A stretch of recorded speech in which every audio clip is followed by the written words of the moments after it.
찬송가 25장 펴시고 1절 부르심으로 1월 셋째 주 주일 오전 예배를 하나님 앞에 드리겠습니다.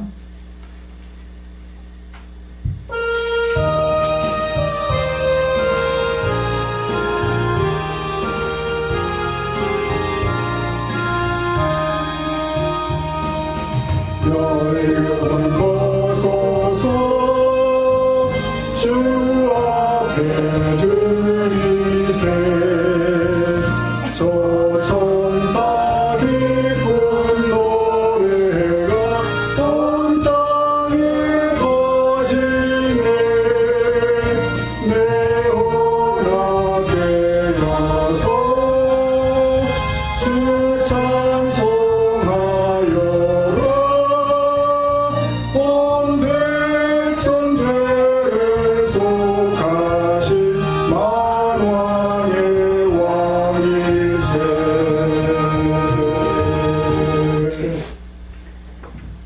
전능하사 천지를 만드신 하나님 아버지를 내가 믿사오며 그 외아들 우리 주 예수 그리스도를 믿사오니 이는 성령으로 잉태하사 동정녀 마리아에게 나시고 본디오 빌라도에게 고난을 받으사 십자가에 못 박혀 죽으시고 장사한 지 사흘 만에 죽은 자 가운데서 다시 살아나시며 하늘에 오르사 전능하신 하나님 우편에 앉아 계시다가 저리로서 산 자와 죽은 자를 심판하러 오시리라. 성령을 믿사오며 거룩한 공회와 성도가 서로 교통하는 것과 죄를 사하여 주시는 것과 몸이 다시 사는 것과 영원히 사는 것을 믿사옵나이다. 아멘.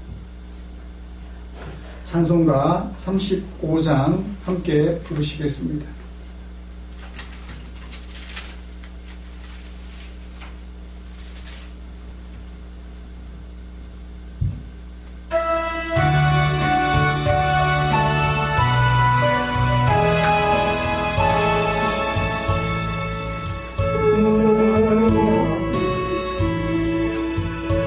이곳에 오셔서 이 모인 자들로 주 백성 삼으사 그 중에 항상 계시고 그 중에 항상 계시고 큰 영광 나타내소서.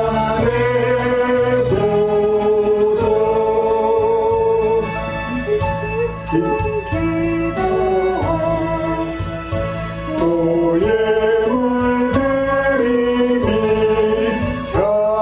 향내와 같으니 곧 받으옵소서. 주 예수 크신 복음을 주 예수 크신 복음을 한 백성 듣게 하소서.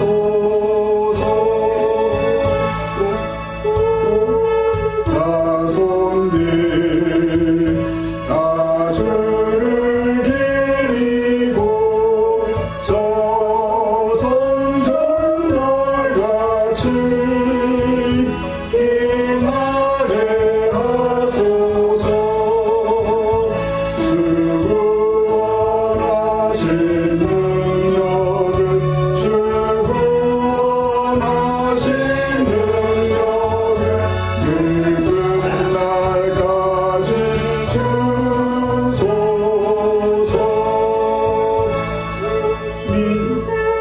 만민이 참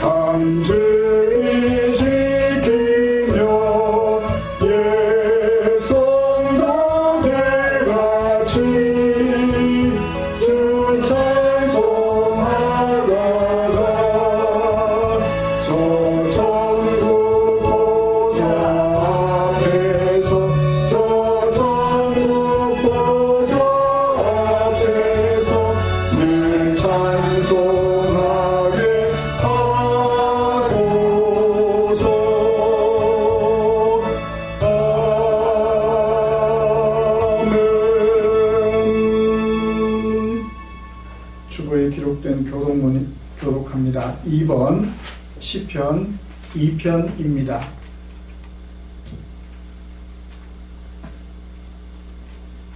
시편 2편 교독합니다. 어찌하여 이방 나라들이 분노하며 민족들이 헛된 일을 꾸미는가? 세상에 군왕들이 났으며 관원들이 서로 하여 여호와와 그의 기름 부음 받은 자를 대적하며 우리가 그들의 맹 것을 끊고 그의 결박을 벗어버리자 하는도다. 하늘에 계신 이가 웃으심이여 주께서 그들을 비웃으시리로다. 그때에 분을 발하며 진노하사 그들을 놀라게 하여 이르시기를 내가 나의 왕들 내 거룩한 산 시온에 세웠다 하시리로다. 내가 여호와의 명령을 전하노라. 여호와께서 내게 이르시되 너는 내 아들이라. 오늘 내가 너를 낳았도다. 내게 구하라. 내가 이방 나라를 내 유업으로 주리니 내 소유가 땅 끝까지 이르리로다. 아멘. 자리에 앉으셔서 찬송가 279장 함께 부르시겠습니다.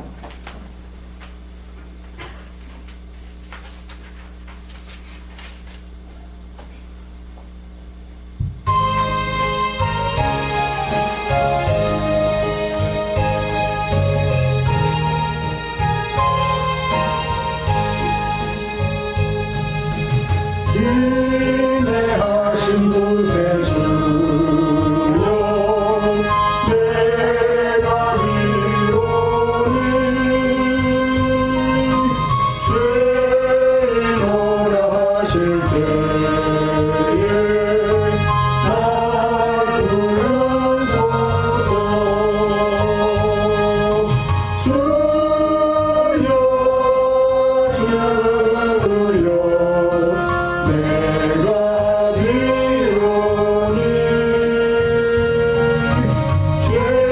죄인오라 하실 때에 날 부르소서. 자비하신 보좌 앞에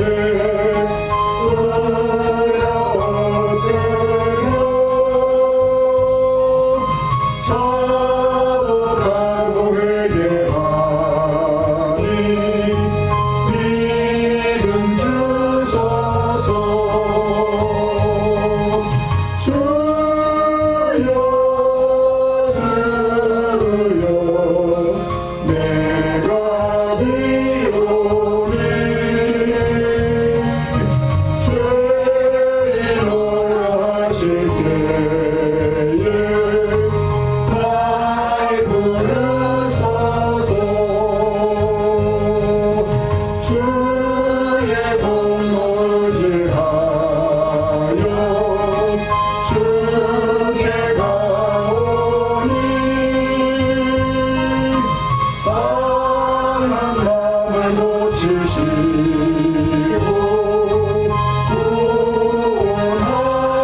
구원하소서. 주여 주여 내가 비오니 죄인오라 하실 때에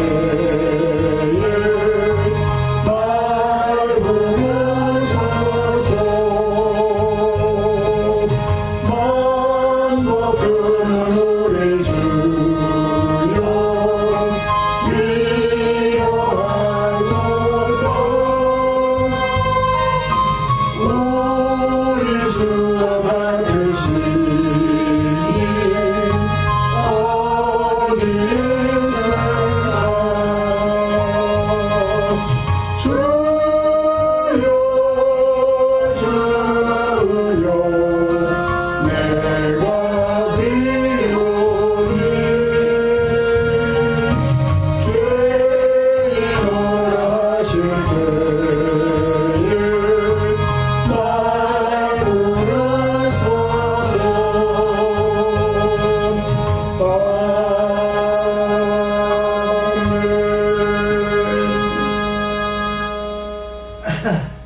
제가 대표로 기도합니다.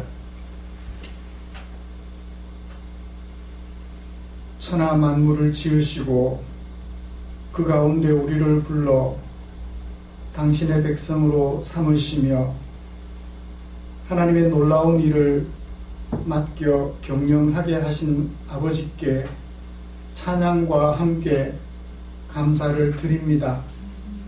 이 시간 주님 앞에 간절히 우리 자신을 돌아보며 기도합니다. 주님 앞에 죄인임을 고백합니다. 이런저런 순간 하나님 나라에 도전하고 하나님의 왕 되심을 부정하며 내가 하고 싶은 대로 살아서 하나님 나라를 꽃피우기보다는 썩어 없어질 내 나라를 꽃피우는데 최선을 다하며 살아온 지난 날을 돌아보고 주님 앞에 용서를 구합니다. 그리고 아버지께 기도합니다. 아버지여, 그런 나를 억누르고 내 안에 계신 성령 하나님의 감동하심을 따라서 오직 하나님의 뜻을 내 마음에 새기고 그 뜻에 합당한 삶을 살아감으로 내가 살아가는 삶의 현장 속에서 하나님 나라를 꽃피우는 아름다운 주의 백성으로 서게 하여 주시옵소서. 코로나19로 인하여 사랑하는 성도들과 더불어 함께 모여 예배드리고 싶은 마음 절제해야만 하고 가족들끼리 흩어져서 마음만 같이 하여 예배드리는 오늘의 이 시간을 주님 굽어 살펴 주시옵소서. 이것 또한 우리가 분명히 하나님 앞에 드리는 예배인 줄 압니다.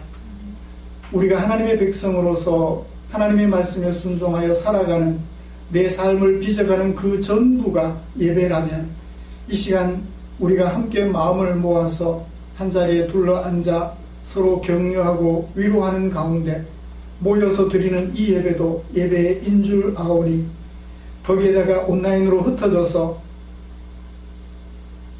다른 성도들과 함께 하지 못하고 가족들과 함께 하지만 포항 충정에 속한 성도들과 더불어 몸은 떨어져 있지만 마음은 함께 하니 이것 또한 아름다운 예배인 줄 압니다. 말씀 속에서 흩어진 가정에서 각자 받은 은혜를 마음에 새기며 아름다운 예배 드리고 주님이 기뻐하시는 예배 드리며 오늘의 이 예배가 나머지 우리의 삶의 큰 밑거름이 되고 삶을 살아갈 좌표를 설정하는 아름다운 시간 되게 하여 주시옵소서. 이 시간도 종의 입술에 주의 말씀을 들려주셨습니다. 전하는 이 종 겸손하게 주의 말씀 받들게 하여 주시옵소서. 우리 성도님들 가정마다 새해를 시작하면서 아버지 앞에 계획 세우고 간절하게 주의 도우심을 구하며 그 일을 추진하고 있사오니 주님 추진하는 그 일들 주님이 간섭해 주셔서 아름다운 방법으로 아름답게 결실 맺도록 인도하여 주시옵소서. 우리의 자녀들을 살펴주시고 그들의 걸음이 이 혼란스러운 사회 속에서 어떻게 걸어가야 할지 잘 분별하게 하시고 해야 될 일과 하지 말아야 될 일, 해야 할 말과 하지 말아야 할 말을 잘 구분하여서 하나님 나라를 꽃피우는 아름다운 우리의 자녀들 되게 하여 주시옵소서. 예배 시간 우리와 함께 하실 하나님의 은총을 기대하며 예수님의 이름으로 기도 드리옵나이다. 아멘.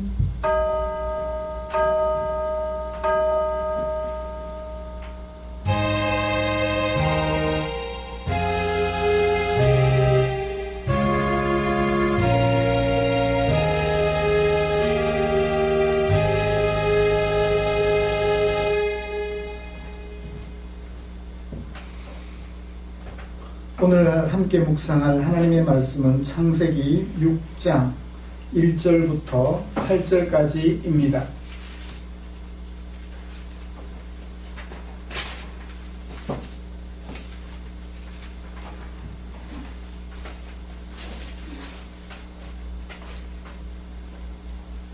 (6장 1절부터 8절까지) 천천히 같이 읽도록 하겠습니다. 사람이 땅 위에 번성하기 시작할 때 그들에게서 딸들이 나니 하나님의 아들들이 사람의 딸들의 아름다움을 보고 자기들이 좋아하는 모든 여자를 아내로 삼는지라. 여호와께서 이르시되 나의 영이 영원히 사람과 함께하지 아니하리니 이는 그들이 육신이 됨이라. 그러나 그들의 날은 120년이 되리라 하시니라. 당시에 땅에는 네피림이 있었고 그 후에도 하나님의 아들들이 사람의 딸들에게로 들어와 자식을 낳았으니 그들은 용사라 고대의 명성이 있는 사람들이었더라. 여호와께서 사람의 죄악이 세상에 가득함과 그의 마음으로 생각하는 모든 계획이 항상 악할 뿐임을 보시고 땅 위에 사람 지으셨음을 한탄하사 마음에 근심하시고 이르시되 내가 창조한 사람을 내가 지면에서 쓸어버리되 사람으로부터 가축과 기는 것과 공중의 새까지 그리하리니 이는 내가 그것들을 지었음을 한탄함이니라 하시니라. 그러나 노아는 여호와께 은혜를 입었더라. 아멘.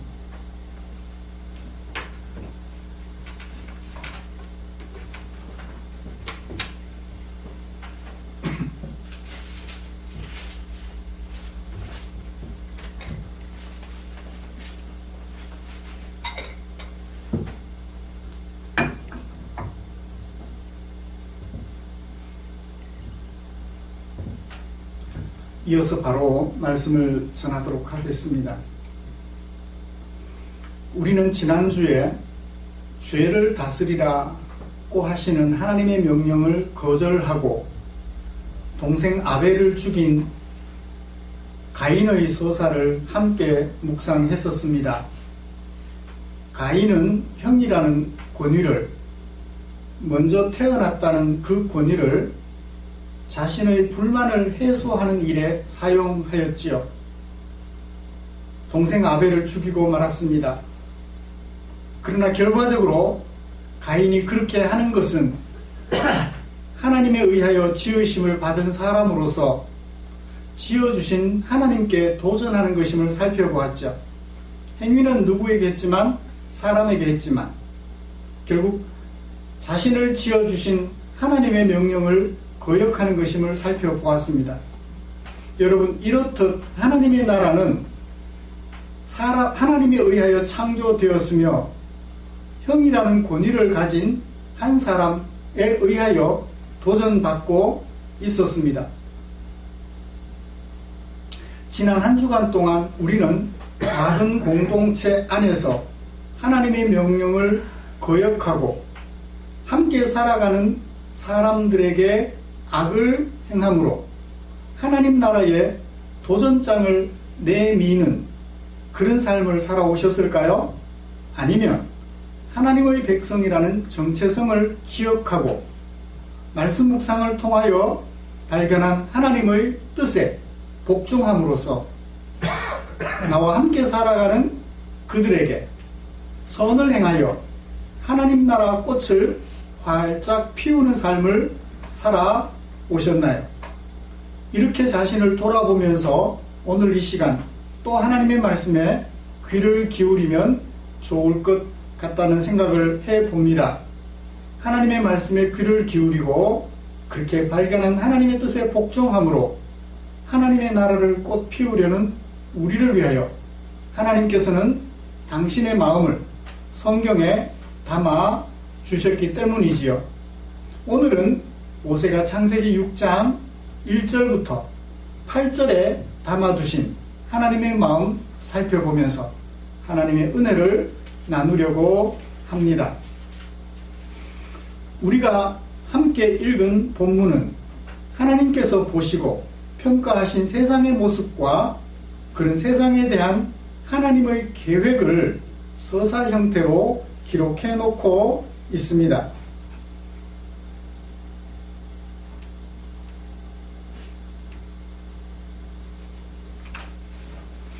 그런데 여기 기록된 서사는 노아 홍수 심판이 있기 직전의 사회상과 관련이 있어요. 사건이 일어나게 된 배경은 1절에서 2절 말씀에서 소개하고 있습니다. 하나님의 아들들이 사람의 딸들의 아름다움에 빠져서 자기들이 좋아하는 모든 여자를 아내로 삼았더라 라는 말로 배경을 소개하고 있죠. 그것이 악하다 선하다는 말에 것에 대한 평가는 없습니다. 이런 상황에서 상황을 지켜보신 하나님께서 사건을 전개하시지요. 나의 영이 영원히 사람들과 함께하지 않겠다. 3절, 4절. 하나님의 아들들이 땅에는 네피림이 있었고 뿐만 아니라 하나님의 아들들이 사람의 딸들과 결혼하여서 자식을 낳았더라. 하나님의 아들들이 하나님의 아들들을 낳으면 좋은데 사람의 딸들을 낳게 된 거죠. 이런 상황을 보신 하나님이 사건을 전개하십니다. 뭐요? 그들의 날은 120년이 되게 하겠다. 사건을 전개하십니다. 그런데 하나님께서 사건을 전개하시면서 진짜 정말 계획대로 하실까요? 당신이 지어놓고 좀 자기 마음에 안 든다고 120년 후에 다 없애버리겠다? 정말 그렇게 하실까요? 정말 그렇게 하실 마음의 각오를 다집니다. 한 번 더 한탄하시고 슬퍼하시죠. 5절에서 6절 말씀에 하나님께서 계획하신 일을 추진하겠다고 위기 상황으로 끝까지 몰고 가겠다고 말씀하셔요. 그런 하나님의 계획은 결국 절정에 이르고 맙니다. 7절 어떻게 하셔요? 120년 있을 것이다라고 말해놓고 사건을 절정으로 이끌어요. 쓸어버리겠다. 여러분, 쓸어버리겠다는 게 뭔지 아시죠? 전개하셨던 사건을 내가 지은 백성인데 갈등하다가 결국 그들의 악한 행실을 보시고 결심을 굳히셨으며 사건은 절정으로 끌고 갑니다. 쓸어버리겠다. 그렇게 끝나버리면 어떻게 돼요? 이 성경은 필요가 없어요. 사람이 이 땅에 없을 거니까. 우주 만물은 남아있지만 사람은 없을 거니까. 그런데 여운을 남겨두십니다. 마지막 8절 결말. 하나님께서 쓸어버리지 않고 은혜를 베푼 한 사람, 한 가정이 나와요. 이렇게 해서 사건은 끝이 납니다. 모든 것을 끝내버리는가 했는데 끝내버리지 않고 다시 시작할 준비를 마지막에 가서 하는 것으로 서사가 종결되는 것을 볼 수 있습니다. 이런 말씀을 통하여 하나님의 마음을 아프게 하는 것, 하나님 나라에 도전하는 모습을 먼저 살펴보려고 합니다. 이어서 도전하는 그 세상에 대하여 하나님은 어떻게 반응하시며 어떻게 하나님이 계획하신 그 하나님 나라를 포기하지 않고 이루어 가실까 하는 것을 살펴보면서 하나님의 은혜를 나누려고 합니다. 이 말씀 나눌 때 우리 가운데 우리를 향한 하나님의 그 간절한 소원과 뜻이, 사랑이 가득하게 마음속에 새겨지기를 원합니다. 하나님 나라 주인 되시는 하나님과 백성이 되는 사람들이 하나의 울타리 안에서 상호 신뢰하면서 살아가면서 이루는 공동체, 바로 그거예요.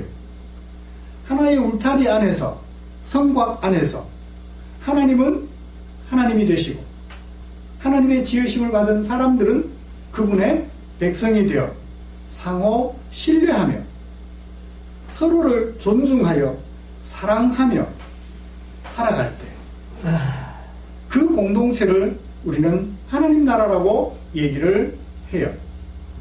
나라는 주인의 역할을 하는 왕이 있어야 하고 또한 그 왕의 통치를 받는 백성이 있어야 합니다.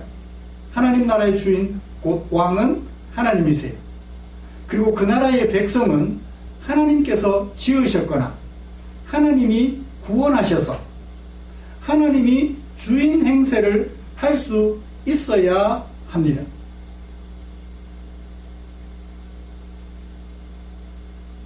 그런 면에서 본다면 사람이 하나님의 백성이 되는 것은 누구의 영역인가요? 순전히 하나님의 영역이에요. 하나님의 지으심을 받아야 하고 하나님의 구원하심을 받아야 돼. 그래야 하나님의 통치를 받는 하나님의 백성이 될 수 있다는 것입니다. 하나님께서 짓지 않으셨는데 너는 내 거야 라고 말씀하실 수가 없죠. 너는 내 지시를 받아야 돼 라고 말할 수 없어요. 남의 집 아들에게 너 내 아들이야 그러면 돼야 안 돼요? 미친 사람 그런 소리 듣죠. 내가 낳아야 내 아들이고 내가 그 아들에게 말을 할 수 있어요. 마찬가지로 하나님께서 지으셨거나 또는 하나님께서 구원하셔야 비로소 너는 내 백성이라고 말할 수 있습니다. 그런 면을 생각해 본다면 우리 사람들이 하나님 나라의 백성이 되는 것은 전적으로 누구의 영역? 하나님의 영역. 내가 어떻게 할 수 없어요. 부모에게서 태어난 자식이 태어나고 싶어서 태어났나요? 내 영역이 아니에요. 부모의 영역이에요. 부모님이 결혼을 안 하셨더라면 내가 태어날 수 없었죠. 왜냐하면 태어나지 않으면 사람이 아닌 것처럼 하나님의 손에 지으심을 받지 못했거나 또는 하나님의 구원을 받지 못하면 하나님의 사람이 될 수 없기 때문입니다.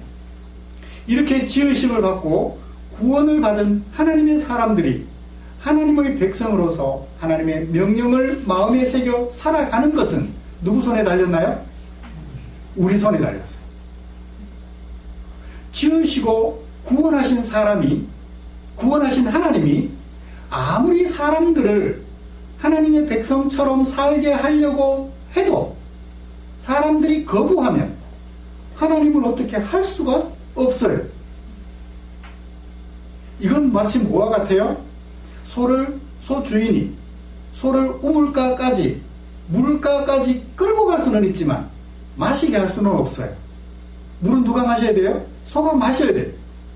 그것과 마찬가지로 하나님이 우리를 하나님 나라 백성 되게 하고 하나님 나라 백성으로 살 수 있는 여건은 만들어 주셨지만 하나님의 백성으로 사는 것만큼은 전적으로 우리에게 달려 있어요.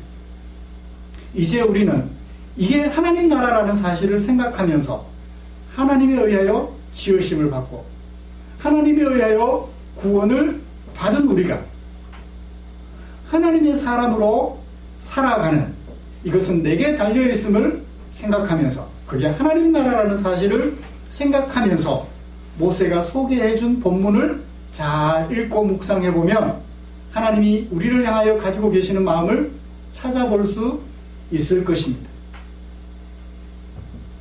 자, 먼저 하나님께 도전하는 사람들의 모습을 보죠. 보시면 사람이 땅 위에 번성하기 시작했다 그래요. 가인이 아벨을 죽여버림으로 사람은 씨가 말라버릴 것 같았는데 어때요? 사람들이 번성하더라 그렇게 말하고 있습니다. 그때 사람들의 생활상 어떻게 소개하고 있나요? 번성하는데 어떻게 번성해요? 그들에게서 딸들이 났대요. 그리고 또 등장하는 사람들이 있습니다. 하나님의 아들들은 사람의 딸들의 아름다움을 보았어요. 그래서 어떻게 했나요? 아름다우니까 자기들이 좋아하는 모든 여자를 아내로 삼았다고 말하고 있습니다. 여기서 이 문자 그대로 읽을 거냐 수사로 읽을 거냐 잘 생각해야 됩니다. 만약에 하나님이 지으신 사람들이 땅에서 번성해 나가는데 딸들만 계속 나면 한 100년쯤 지나면 어떻게 돼요? 인류는 멸종해요. 왜요? 여자만 있어갖고는 후손이 안 태어나요. 남자만 있어도 후손이 태어날 수 없습니다. 후손이 없다는 얘기는 인류가 끝이라는 얘기예요. 그러므로 여기 딸들이 낳다라는 말을 문자 그대로 해석하면 성경은 도무지 이해할 수가 없어요. 그 다음에 2절을 보시면 하나님의 아들들이 모든 여자를 아내로 삼았다. 요즘 젠더가 중요시 여겨지는 사회 속에서 여자는 수동적이고 남자는 능동적인 것처럼 표현을 해놨어요. 그죠? 요즘은 여성들이 남성들을 얼마든지 데려올 수 있잖아요. 너 나하고 결혼해. 그런 여성들 많아요. 그죠? 굳이 남자가 여자를 아내로 삼는다? 그것만 표현하면 이 요즘 같은 세상에서는 이 말씀은 이해가 안 돼요. 수사로 읽어야 돼요. 자, 딸들과 아들들은 뭔가 숨겨놓은 뜻이 있는 것 같아요. 그죠? 딸들은 어떤 의미를 가지고 있나요? 하나님을 무시하는 사람들을 딸들이라고 표현했어요. 여성들이 너무 기분 나빠하지 마세요. 그러니까 여자들만 그렇게 했다라는 얘기는 아니에요. 사람들이 그랬다는 겁니다. 근데 어떤 사람들? 하나님을 거역하는 사람들. 그걸 3절에서는 뭐라고 말했나요? 육신이 되었다. 육신이 되었다. 그 다음에 하나님의 평가 5절에 보면 그들이 무슨 생각을 했다? 그들의 모든 계획이 항상 악할 뿐이다. 그러니까 육신이 되었다. 계획하는 모든 것이 악하다. 같은 뜻이에요. 그죠? 그걸 뭐로 표현해놨나요? 딸로 표현해놨어요. 사람의 딸들로. 자, 반대로 하나님의 아들들은 어떤 뜻이죠? 4장에 보면 에녹의 일생이 나옵니다. 하나님과 동행하더니. 그 다음에 또 나오는 게 5장 22절에 에녹이 하나님과 동행했다. 4장에서는요, 사람들이 비로소 하나님의 이름을 불렀다. 하나님의 이름을 부르다. 하나님과 동행하다. 그런 사람들을 하나님의 아들들로 대비시켜 놓고 있어요. 대조하고 있어요.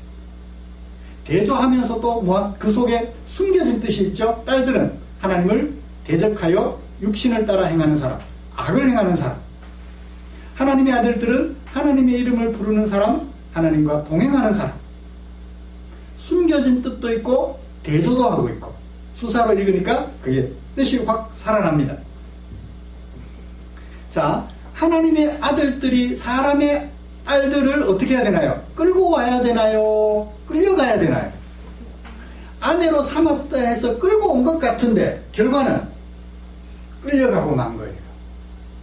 하나님의 아들들이 사람의 딸들, 하나님을 무시하는 사람들을 데려와가지고 자신처럼 하나님의 이름을 부르고 하나님과 동행하게 해주면 좋았는데 안타깝게도 그 하나님의 아들들이 사람의 딸들을 데려와서 아내로 삼은 이후에 그만 그들에게 끌려가 버리고 말았어요. 그래서 하나님의 아들들 또한 뭐하고 있어요? 육신이 되어가고 모든 계획을 악한 것만 세워가고 있는 거예요. 그것을 2절에서 소개하고 있습니다. 그래서 이 하나님의 아들들이 사람의 딸들에게 끌려간 세상의 모습은 어떻게 됐나요?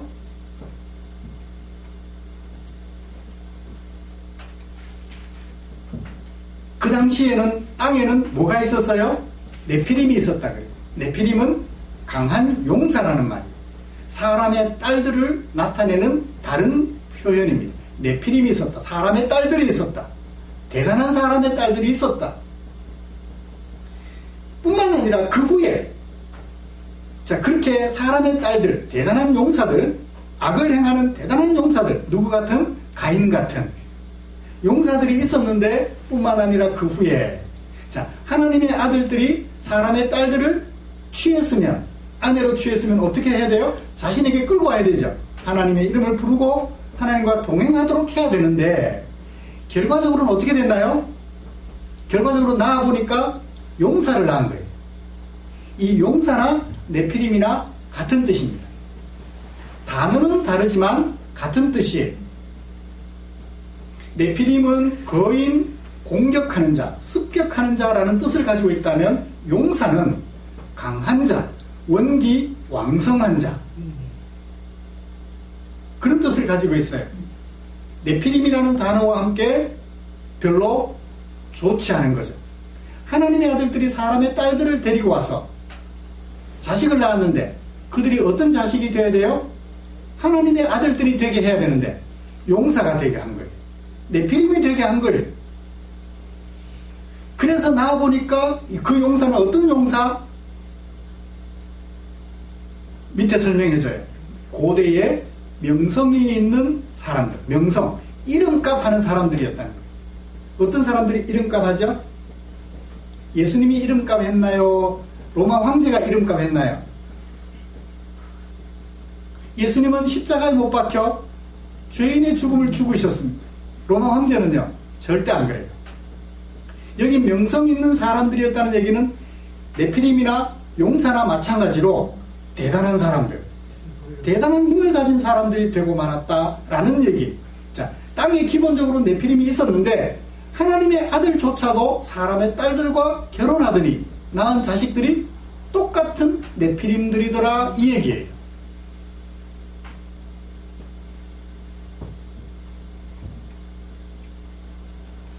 자, 그 결과를 보신 하나님의 평가 5절, 하나님이 보셨다 6절, 한탄하셨다, 마지막에 동사 하나 더, 근심하셨다, 슬퍼하셨다.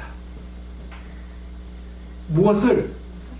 땅 사람 지은 것을 슬퍼하셨다. 죄악이 세상에 가득하고 마음으로 생각하는 모든 계획이 악한 것을 보시고 사람 지은 것을 후회하셨다. 여러분, 이건 사람들이 하나님께 도전해서 하나님의 마음을 비틀어 놓은 거예요. 하나님의 목을 잡고 막 흔들어 놓은 거라고요. 멱살을 잡고. 사람들이 어떻게 이렇게 하나님께 도전하게 됐을까요? 자, 가인은 보십시다. 가인은 한 사람이에요, 두 사람이에요? 한 사람이에요. 혼자서 별로 힘이 없어요. 그래도 뭐 때문에? 형이라는 것 때문에.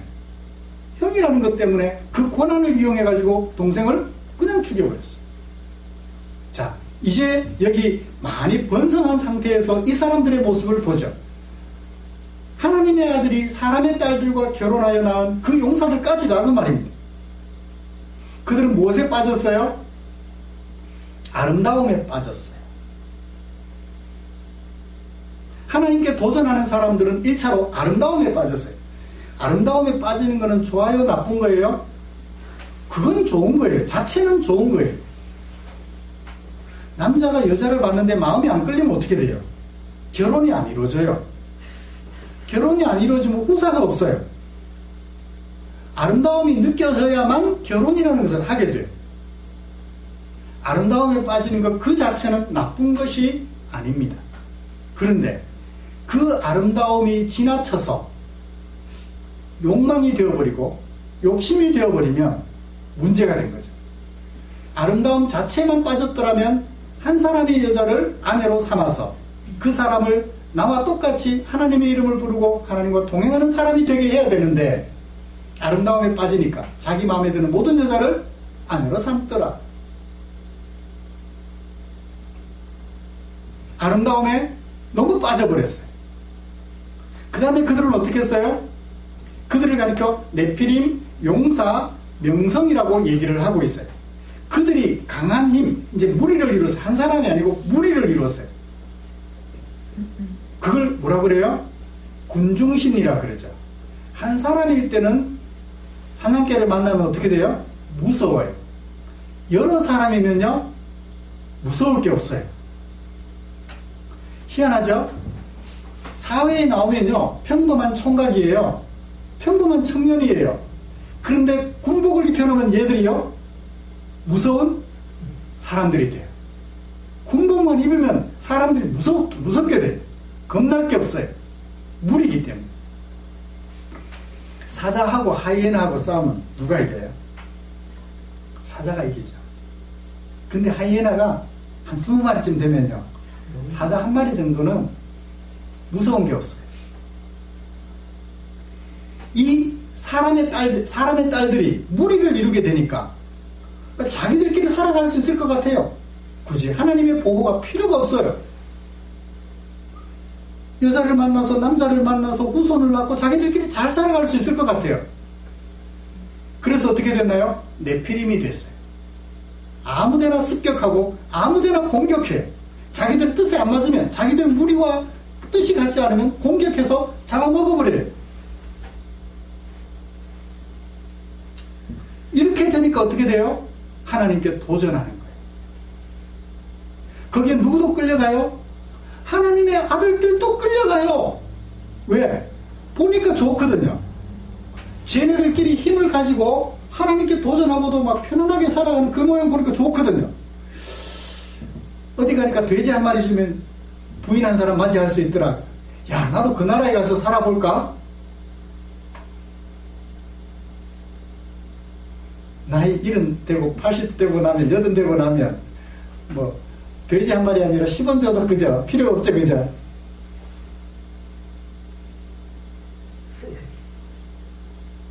집만 되고 그저 보살펴 줘야 되니까. 그래요. 이 하나님께 도전하는 사람들이 이유가 있어요. 가인은 혼자지만 형이라는 그 권한 가지고 있어서 그래요. 권한 자체는 나쁜 거 아니에요. 형으로서 동생을 잘 보살피면 얼마나 좋습니까? 그런데 그 형이라는 권세를 가지고 동생을 오라가라 말하고 반항하지 못하게 묶어서 죽이기도 하는 그런 일을 하더라는 거예요. 자, 그게 한 사람일 때고 이제는 무리를 이루어서 강한 힘을 가지게 되니까 감히 하나님께 도전장을 내밀더라는 거예요. 여러분, 애굽 왕 바로를 보세요. 초기에 하나님을 아는 왕일 때는 어땠어요? 요셉을 통해서 겸손했어요. 네가 믿는 하나님이 진짜다. 느부갓네살 왕 보세요. 다니엘을 통해서 하나님을 발견한 느부갓네살 어땠어요? 네가 믿는 하나님이 신들의 신이고 왕들의 왕이다라고 고백하잖아요. 그런데 하나님을 알지 못하는 애굽 왕 바로가 어떻게 돼요? 하나님을 우습게 알아요. 하나님을 우습게 알아요. 왜? 거대한 제국의 왕이다 보니까 하나님을 우습게 알고 하나님께 도전하게 돼요. 자, 가인의 경우는 자신에게 있는 권위, 그걸 이용하여 하나님께 도전했고, 그래서 함께 살아가는 동생을 마음 아프게 하고, 이제 한참 지나서 사람들이 번성하게 되었을 때는 무리를 이루어 강한 경제력과 강한 군사력을 가지고 있다 보니까 뭐가 필요 없어요? 하나님이 필요 없어요. 자기가 주인 행세를 하게 된 것입니다. 우리나라도 주인 행세를 하는 사람들이 너무 많아요. 그죠? 너무 많아요. 판사 자리에 앉혀놨더니 백성들을 위하기보다는 법을 위해, 법대로 했다는 거예요. 여러분, 사람을 위해서 법을 이용해야 되나요? 법을 위해서 사람을 이용해야 되나요? 말할 필요가 없죠. 의사가 되게 해놨더니 뭐만 바래요? 돈만 바래요. 사람의 목숨을 살려야 될 그 일에 집중해야 될 텐데 어떻게 들어오는 돈이 없는가, 그것에 혈안이 돼. 리베이트를 받고 뇌물을 받고.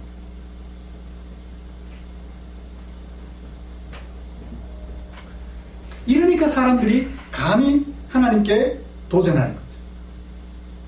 여러분, 오늘 우리의 모습 돌아보죠. 우리는 어떻게 하나요?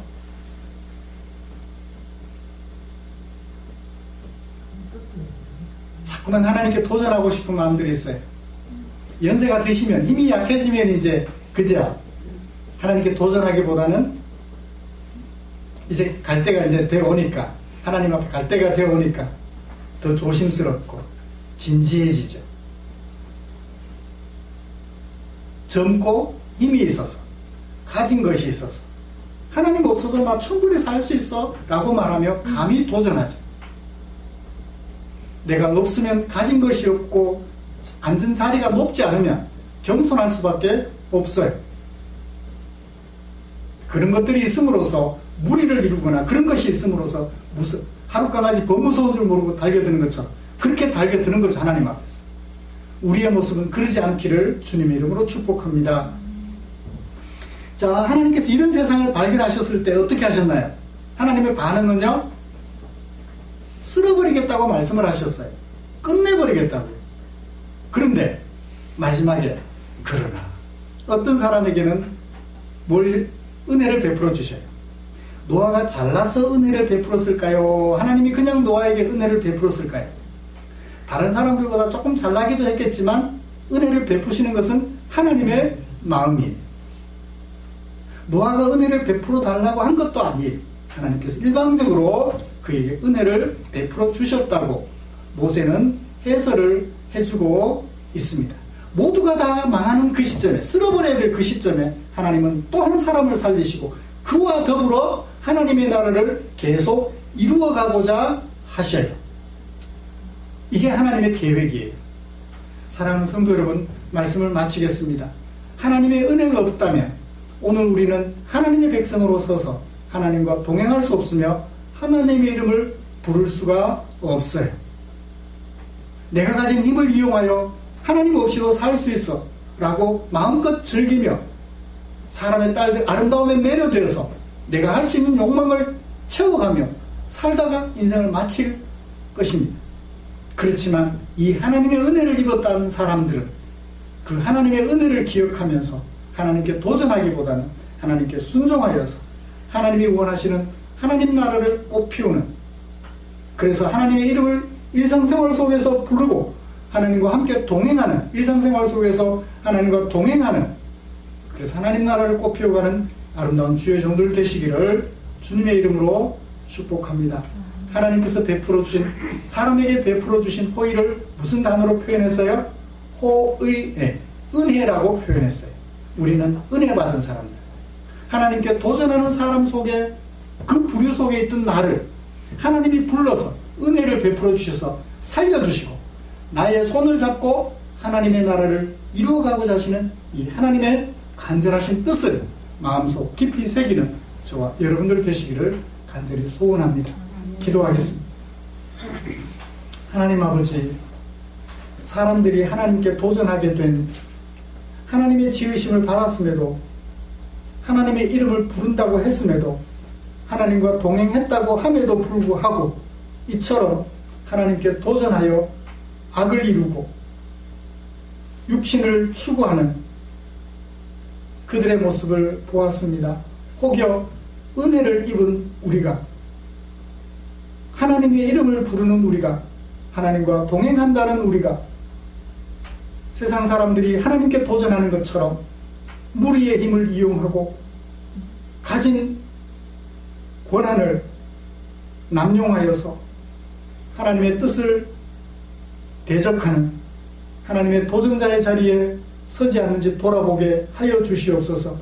주신 것 잘 활용하여 하나님의 영광 드러내며 하나님의 백성으로서 아름다운 꽃 피우는, 아름다운 향기 토하는 당신의 종들 되게 해 주시옵소서. 예수님의 이름으로 기도드립니다. 아멘.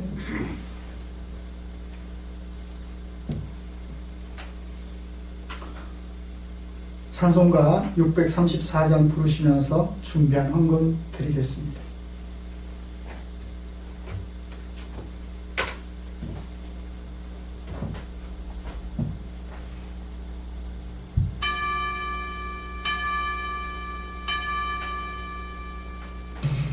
모든 것이 주께로부터 왔으니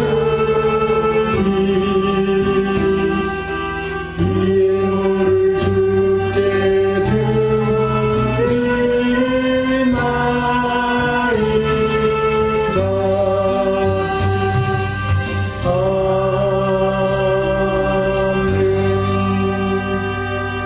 기도하겠습니다. 좋으신 하나님 고맙습니다. 하나님께 도전하다가 하나님께 쓸어버림을 당해도 부족할 것이 없는 미련하고 미련한 우리들이었는데 하나님의 호의를 입어 은혜를 받고 보니 내가 하나님의 백성 되어 있음을 알게 됩니다. 남은 세월 살아가면서 이 하나님의 은혜를 기억하고 감사하며 살겠다는 성도들의 결심, 여기 이 헌금함에 있습니다. 나의 주인은, 나의 왕은 하나님이심을 고백하는 성도들의 마음이 여기 이 헌금함에 있습니다. 내게 사용하라고 맡겨주셨지만 나 아닌 너를 위하여 사용되기도 원하시는 아버지의 마음을 알아 너를 위하여 사용되기 원하는 마음에 구별하고 헌금으로 교회에 드렸습니다. 아버지 하나님, 교회가 아름답게 사용할 줄 알고 그래서 사람들의 생명을 살게 할 줄 알아서 헌금으로 드린 성도들의 그 마음을 주님 받아 주시옵고 흠양하여 주시옵소서. 교회는 이 물질을 잘 사용하여서 성도들의 마음이 원했던 그대로 주려 배고파하는 지체들의 배를 채워드리며 지쳐 쓰러진 우리의 이웃들을 일으켜 세우는 일에 쓸 수 있도록 눈을 떠서 보게 하시고, 그렇게 실제 썼을 때 아름다운 열매가 맺히도록 우리 주님 축사하여 주시옵소서. 우리를 사랑해 주신 주께 감사드리며 예수님의 이름으로 기도드리옵나이다. 아멘. 교회 소식 알려드립니다.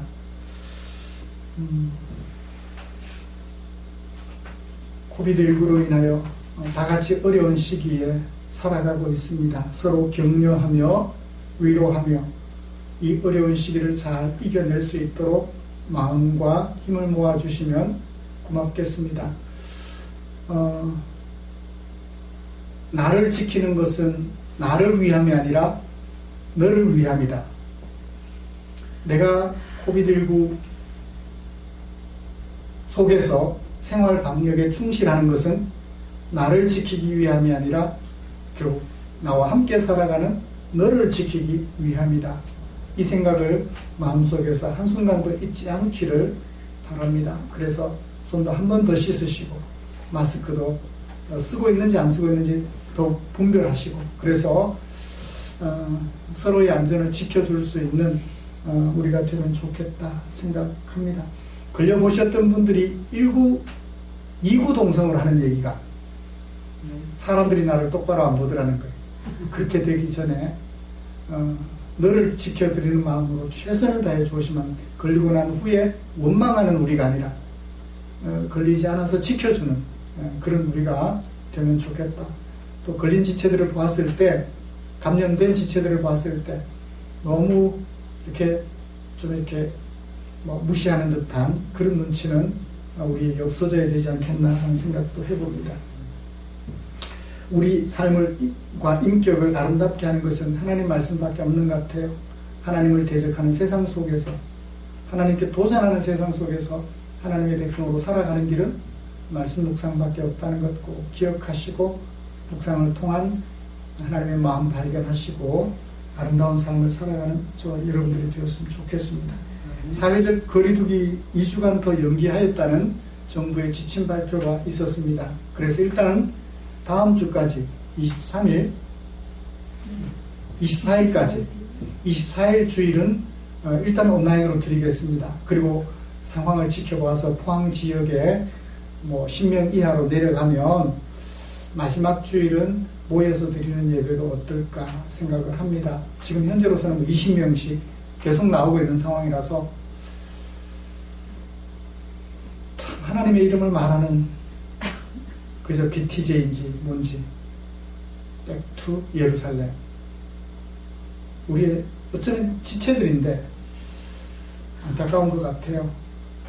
그런 여파로 상당히 많은 인원이 감염돼서 확진되는 것을 보면서 결과를 지켜보면서 좀 진정이 되면 다시 모이는 것으로 그렇게 하도록 하겠습니다. 일단 다음 주까지는 온라인 예배를 드리도록 그렇게 하겠습니다.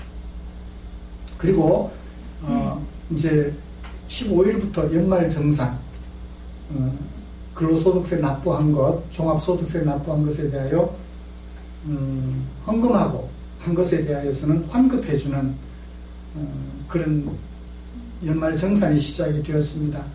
여러분들 혹시 교회 헌금하신 것, 기부금 증명서, 헌금 증명서가 필요하시면 주민번호하고 주소는 제가 알고 있으니까 주민번호만 알면 바로 발급이 가능합니다.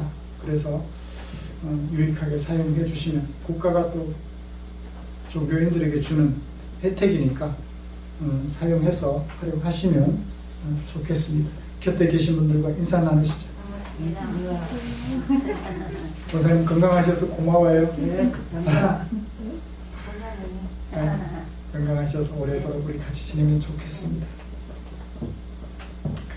찬송가 57장 펴시고 일어나셔서 찬송 부르고 축도함으로 예배를 마치겠습니다.